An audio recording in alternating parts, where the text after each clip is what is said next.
Hi, boys and girls. This is a learning video. And in this learning video, you're going to be learning to listen for where you hear the sound in a word.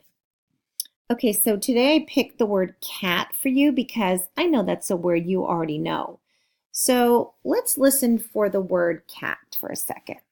You ready? K, a, t.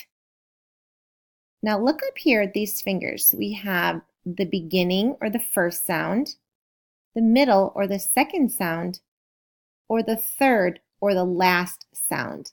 Let's look at the letter C in the word cat. K, at. Where do you think the C is going to go? Do we hear that at the beginning of the word, the middle of the word, or the ending of the word? What do you guys think? Let's see if you guessed what I guessed. That's right. The C is heard at the beginning of the word. Okay, now it's time for the A. Where do we hear the A? Do we hear it in the middle or the end? K, at.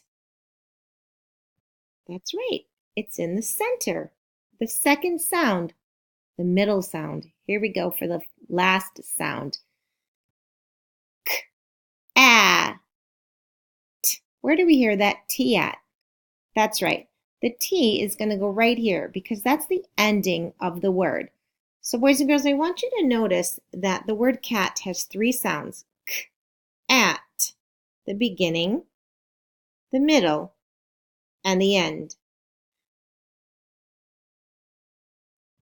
Okay, now we're going to be sorting some words. Do you see all these little red circles right here? What I want you to notice is that there are three letters in each word. Okay, let's look at the word cap. There's one letter, two letters, and three letters. So what I want you to do is look where the C is located, right? So we have cap.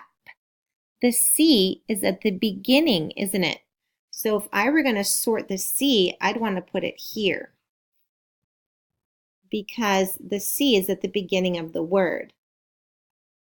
Let's take a look at this word, bug. Boys and girls, where do you hear that U? Bug, b-ug. Do you hear the U first? Or do you hear it second? Or do you hear it third? B-ug. All right, take a guess, and then I'm going to tell you the answer. I hope you guessed the second sound. Very nice.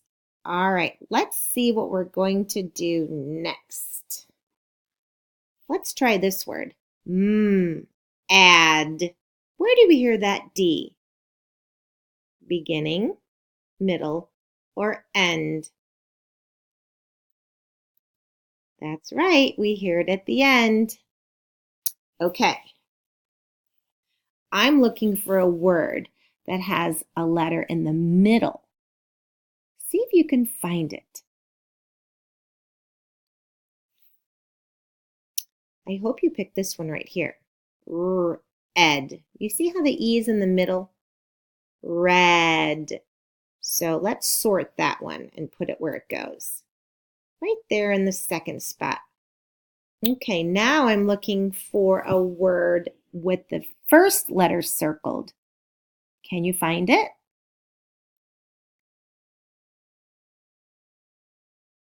It has an H in the beginning. Did you find it? There it is.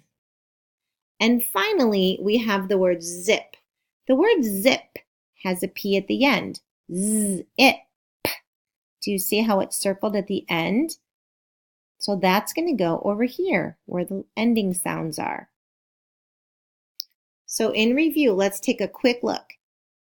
These two letters, the C and the H, are circled in the beginning because that's the first sound you hear.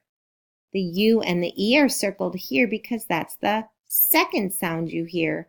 And the D and the P are circled because that's the final sound that you hear. So as you can see, boys and girls, words are made up of letters and they each have their own little spot in the word. And sometimes you'll hear letters at the beginning, or the middle, or the end. Make sure you use your stretchy snake skills. Good luck!